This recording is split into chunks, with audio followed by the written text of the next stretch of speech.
yang aktif. Jadi proaktif ini adalah mengambil inisiatif untuk bertanggung jawab. Bukan hanya sekedar bahwa dia ada dalam kondisi suasana hati saja, tetapi dia juga ikut aktif dalam lingkungan sekitar. Artinya aktif dalam keseharian hidup.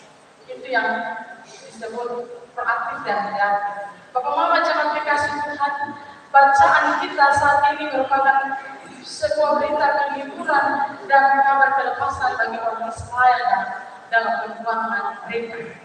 Nah, Allah tidak akan selamanya menghukum umatnya melalui perhambaan atau penindasan.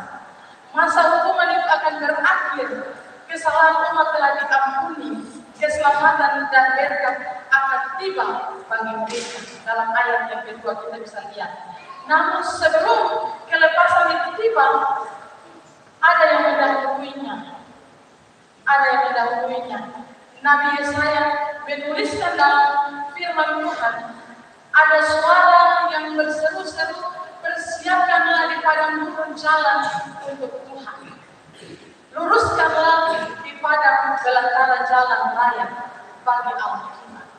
Itu ayat yang ketiga. Kalimat tersebut itu merupakan seruan dari Nabi Yesaya dalam masa menjelang kebebasan Israel dari Babilonia. Adalah alasan sang Nabi untuk menyerukan hal tersebut. Hal yang pertama adalah Tuhan akan segera datang setelah raja bagi umat. Bapak Mama, Tuhan akan datang, sang raja yang akan datang dalam kemuliaan dan arak-arakan kemenangan yang akan disaksikan oleh seluruh umat manusia.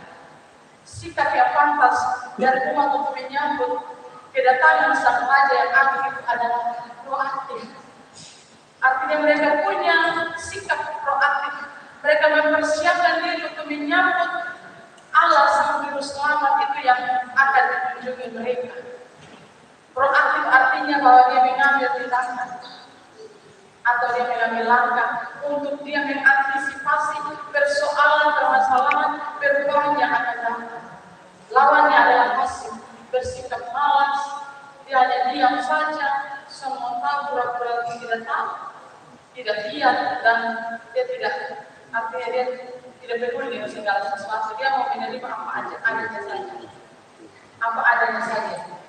Sikap proaktif itu harus nampak dalam cara di mana umat membersihkan diri dari bentuk dosa, memperbarui, artinya bentuk dosa dalam diri mereka yang mereka perbuat. Segala pengenalan pada Allah menjadi tidak sempurna ketika kita harus dilenyapkan dalam diri kita. Hanya dengan demikian umat dapat bersekutu dengan Tuhan dan dapat melihat ada kemuliaan di dalamnya.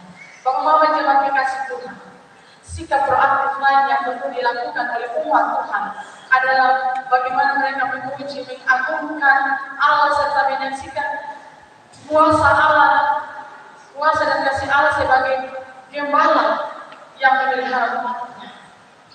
Yohanes Pembaptis menggenapi nubuat Nabi Yesaya ini, ia kemudian berseru di padang belantara untuk mempersiapkan jalan bagi kedatangan Juru Selamat, yaitu Yesus Kristus.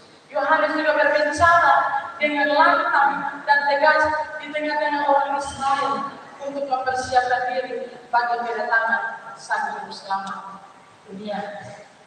Hati artinya mempersiapkan diri untuk menyambut kedatangan Tuhan. Itu berarti kita harus melihat bahwa hati kita yang mungkin saat ini bengkok sana sini, sikap kita yang congkak, kita yang angkuh, dan karena dosa yang besar dalam hati kita ini perlu dibersihkan. Maka kita harus bersihkan itu menjadi sebuah persiapan diri yang dilakukan oleh umat Israel pada saat itu.